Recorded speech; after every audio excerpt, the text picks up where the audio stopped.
Napag-usapan natin ang Metatron ni Leon at kung bakit lugi dapat itong si Sylvia sa kanila nangyayaring battle. Pero kahit nga ganon, hindi niya ito basta-basta na matalo. Pero bago natin simulan itong video na ito, ay i-roll muna natin ang intro. Hello everyone and welcome to my channel, ang inyong source ng Tagalog na Tansura Contents. Sa channel na ito, pinag-uusapan natin ang mga nangyayari sa may Tansura universe. So without further ado, let's get into the video.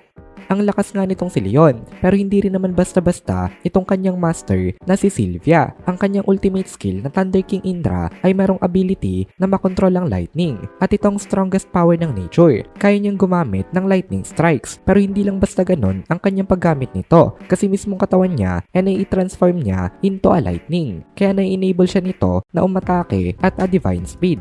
For this reason, nakilala si Sylvia na Thunder Emperor dati. Ito ang kanyang pangalan na kinatakutan ng napakaraming mga tao. Itong ability niya na ito at ang kanyang weapon of Vajra ang dahilan kung bakit nakakasabay pa rin siya kay Demon Lord Leon Cromwell. Pero habang nagpapalitan nga sila ng atake nilang dalawa, nakaramdam itong si Sylvia ng sense of crisis kasi pakiramdam niya malalampasan na siya nitong kanyang student.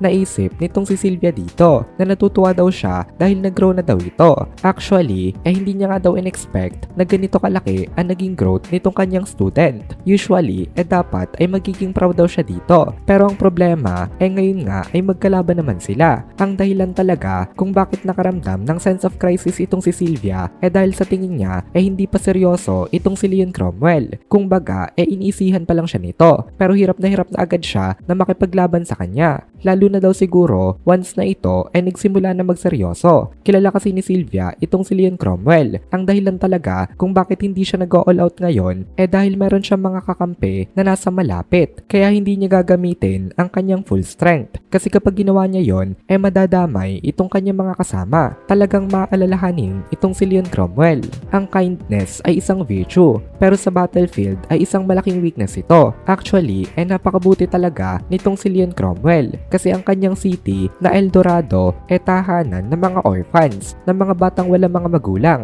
tsaka ng mga naaapi na magical creatures na iniligtas nga nitong si Leon. Si Elmesha ang nagpo-provide sa kanila in terms of finances. Pero si Sylvia talaga ang tumuwang dito sa pagbibuild nitong kanilang city. Naisip nitong si Sylvia dito na palaging napapagkamalan itong si Leon na isang masamang tao. Pero in reality, napakabuti nito. Kahit nga dun sa nangyari kay Shizu, nung nawala daw sa control ito at naisacrifice nito ang kanyang kaibigan, naging heartbroken daw itong si Leon. Sinisi daw ni Leon ang kanyang sarili nang dahil sa nangyari. Kaya ang ginawa ni Leon, iniwan niya itong si Shizu sa may chosen hero that time kasi na-judge niya na mas mabuti na daw na yun ang kasama nitong lumaki compared sa isang demon lord na katulad ng kanyang sarili. Pero kahit daw malayo na si Shizu, inimo-monitor pa rin ito nitong si Leon Cromwell. As a result, itong si Leon Cromwell ang una nakadetect sa existence ni Rimuru. Dahil sa pagbabantay niya nga kay Shizu, nagkataon naman na nag-meet itong sila Shizu at ang trio nila Ellen. Kaya nakilala rin itong si Shizu nitong si Sylvia.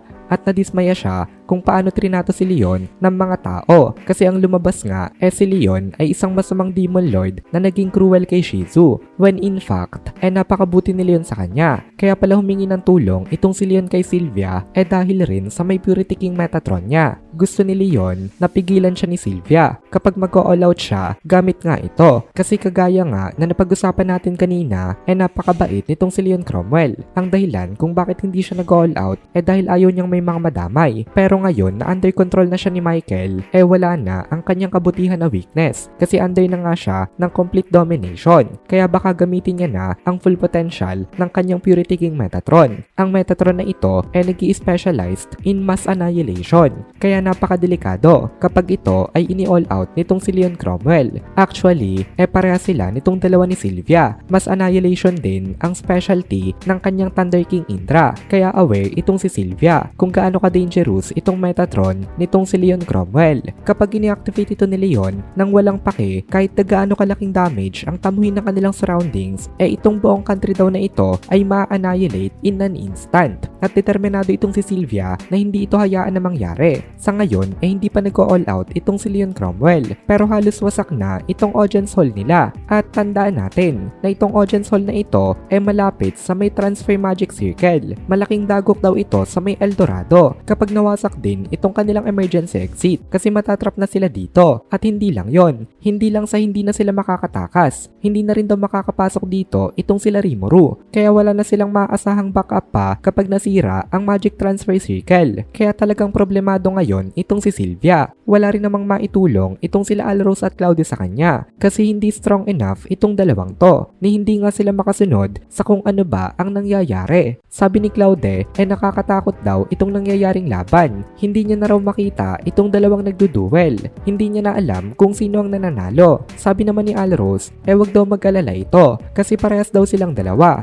Sobrang high intensity daw kasi ito nangyayaring battle. Akala daw niya nung una kaya niyang sumabay kay Leon Sama pero mukhang nagkakamali daw pala siya. Hindi rin naman natin sila masisisi kasi maging itong sila Tyr at Footman na nakatanggap na malaking power boost hindi rin makakip up sa mga nangyayari. Sabi ni Tyr mas malakas daw pala si Leon kaysa sa kanyang inaakala. Then sabi naman ni Footman oo nga daw ni ang pag-interrupt nga daw sa may laban na ito hindi nila kaya kaya wala rin daw sila magagawa para tumulong kay Sylvia. At dito na muna natin tatapusin itong video na ito. Kung nagugustuhan mo itong mga videos natin, ay please consider joining the membership para mapanood mo na agad ang mga kasunod na part dahil palaging advance ang ating mga members. Also, ay please consider leaving a like at mag-comment ka na din para ma-boost naman tayo ng algorithm.